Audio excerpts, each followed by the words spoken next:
Something grand is about to happen, and the world is taking a new direction. The change we are witnessing is aligned with biblical prophecies and eschatology, where history follows a defined line, with a beginning and an end. Nothing happens by chance. The events we are witnessing in our nation are not mere coincidences. Every headline, sudden political shift, and unprecedented natural disaster are part of an intentional script.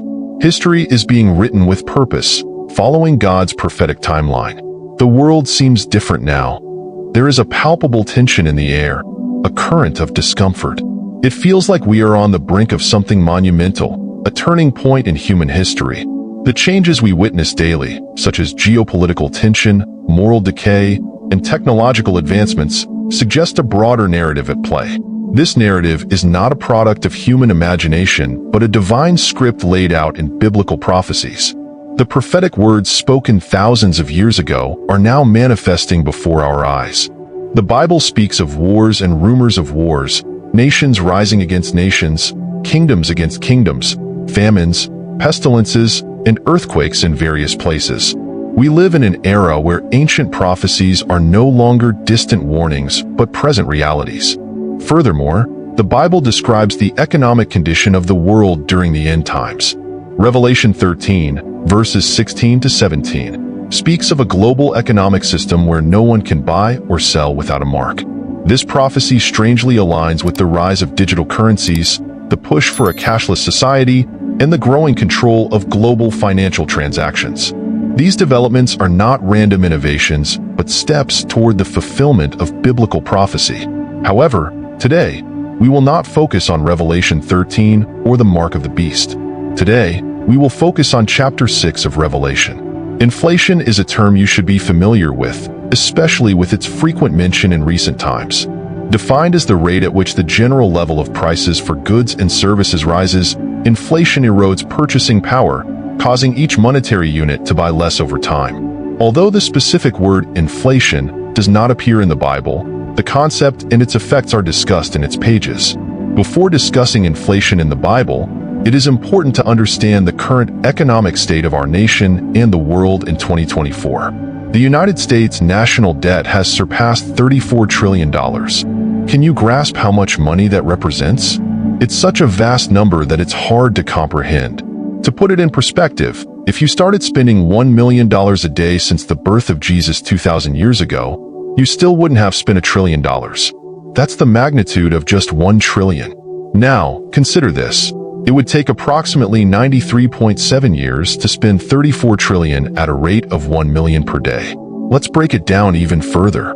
If you stack 34 trillion in $100 bills, the stack would reach approximately 2.3 million miles high, enough to reach the moon and back almost 5 times. If you had 34 trillion in $100 bills, they would weigh about 748 million kilograms, roughly the weight of 150 fully loaded Boeing 747 airplanes.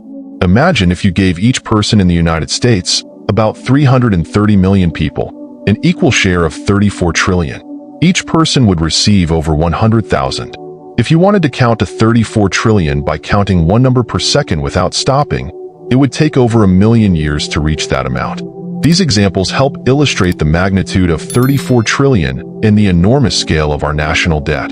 But to whom do we owe this money? Now let's look at other countries with substantial national debts.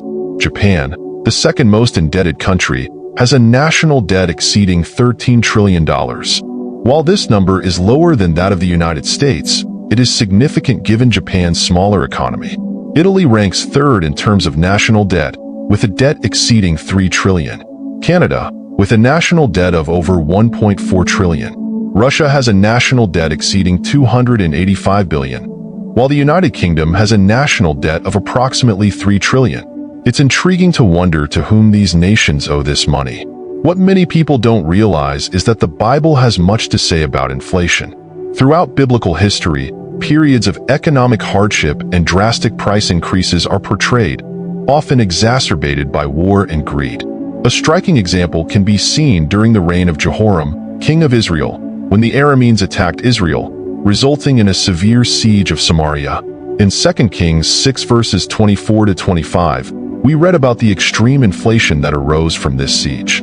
After Ben-Hadad, king of Syria, gathered his army and besieged Samaria, there was a great famine in the city, leading to a donkey's head being sold for 80 shekels of silver and a quarter of a measure of dove dung for 5 shekels of silver. The prices of non-edible basic goods skyrocketed, reflecting the severe scarcity and inflation caused by the siege.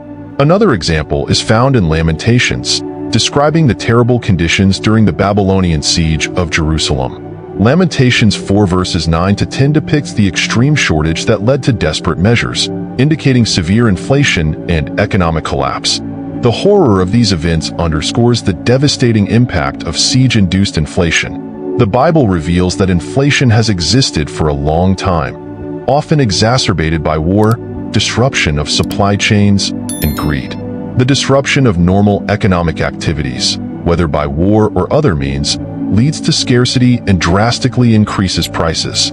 Furthermore, the Bible condemns practices that contribute to inflation, such as price gouging and dishonest measures. Proverbs 11 verse 1 states that the Lord detests dishonest scales, but accurate weights are his delight, highlighting the importance of honesty in commerce and the economic stability it brings. Global inflation is predicted to occur during the tribulation of the end times, as part of God's judgment on earth. In Revelation 6, the opening of the third seal presents a vivid image of widespread economic distress. Revelation 6 verses 5 to 6 describes a black horse with its rider holding a balance, symbolizing famine and scarcity. The proclamation of 2 pounds of wheat for a day's wage and 6 pounds of barley for a day's wage highlights the gravity of the situation, with the cost of basic necessities soaring to the point where a full day's work is barely enough to buy a meager amount of food. This scenario represents hyperinflation, where the value of money plummets and the cost of living becomes unsustainable for the average person. This statement, "Do not harm the oil and the wine," suggests a disparity in the availability of goods, where luxury items remain untouched while basic needs become scarce. This implies a pronounced economic inequality, with the wealthy maintaining access to certain goods while the masses struggle for daily sustenance. This passage from Revelation indicates a time of unprecedented global economic turmoil. The prophetic vision is a warning about the fragility of human economies and the potential for sudden catastrophic changes. Though we are not living in the Great Tribulation, the reality of inflation in our times should remind everyone that riches are fleeting. The current inflation boils down to one pure and simple factor: greed. For example, the 2008 financial crisis was largely due to greed. The crisis began with the collapse of the housing market, where banks and financial institutions, driven by the desire for higher profits, engaged in risky lending practices. These risky loans were bundled into mortgage-backed securities and sold to investors, spreading the risk throughout the financial system. As more homeowners defaulted on their loans, the value of these securities plummeted, leading to massive losses for financial institutions. Major banks, such as Lehman Brothers, declared bankruptcy, and the global financial system teetered on the brink of collapse. The repercussions of this greed were severe. Millions of people lost their homes, jobs, and savings, leading to a deep recession that took years to recover from. We live in a world where people will do anything for more money, even if it's detrimental to society. The worship of money has become a true religion. The worst thing about the worship of money is that it sells a lie, feeding the illusion that fulfillment lies in money. Yes, money can make life easier, but it won't fill the void that only Jesus Christ can fill. Why are there miserable millionaires and billionaires? Because only Jesus can satisfy the deep desire for fulfillment. The worship of money focuses the entire life on this world, when we cannot take anything with us.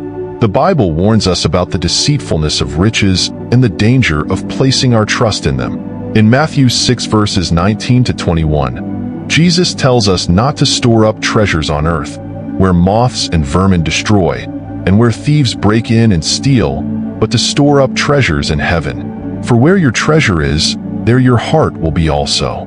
We should remember that our true security does not lie in earthly riches, but in our relationship with God. Navigating the challenges of inflation and economic instability, we should seek the eternal treasures that come from a life dedicated to God. To help you deal with the present days and with inflation, let's turn to the Bible. Isaiah 7 verse 14 states that the Lord will give a sign. a virgin will conceive and give birth to a son, and will call him Emmanuel. This verse is rooted in a period of great turmoil in the history of Judah during the reign of Ahaz. The northern kingdom of Israel and Aram formed an alliance to attack Jerusalem and overthrow Ahaz, creating an atmosphere of fear and despair in Judah. God sent the prophet Isaiah to reassure Ahaz and exhort him to trust in divine protection. Isaiah 7 verse 4 records Isaiah's message to Ahaz: "Take care, keep calm, and do not be afraid." God offered a sign to reinforce Ahaz's faith, and Isaiah 7 verse 14 contains this prophetic sign. "Behold, a virgin will conceive and give birth to a son, and will call his name Emmanuel," which means God with us, symbolizing God's presence and security amidst fears. Today, we need the name Jesus, which has roots in the Old Testament with Joshua, a great soldier who conquered the Promised Land. Jesus is our Savior and also our Emmanuel, God with us. During difficult periods, what we need most is the assurance of God's presence. Even in times of inflation, you are not alone. God is with you, guiding you through these uncertain economic times. Isaiah 43 verses 1-2 reassures us, "Fear not, for I have redeemed you. I have called you by your name. You are mine. When you pass through the waters, I will be with you. And through the rivers, they shall not overwhelm you. When you walk through fire, you shall not be burned, and the flame shall not consume you." These promises are personal and powerful. God himself is with you in all trials. Isaiah 41 verse 10 says, "Fear not, for I am with you." This is Emmanuel, God with us in life's battles. Whether facing financial challenges, economic pressures, or inflation, remember that God is with you. Revelation 6 verses 5-6, which speaks of a time when basic needs will become prohibitively expensive, symbolizes rampant inflation and economic hardships. But even in these times, you don't need to live in fear. God's promise is true for everyone, no matter the situation. He is your creator, your redeemer, and he will never leave you nor forsake you. So, take courage, for you have Emmanuel, God with us, always. In life's challenges, many faced significant trials last year, passing through waters and the furnace, but felt God's presence. In times of inflation, when the cost of living rises and financial pressures accumulate, God's promise remains, "I am with you." He understands your needs and provides for you. You don't need to live in fear of the future, for God is in control, even in the economic sphere. Whether facing the fear of inflation or the predictions of the apocalypse, remember that God is with you. He walks with you through all financial challenges, offering peace and security. Trust in him, for he is Emmanuel, God with us, now and forever.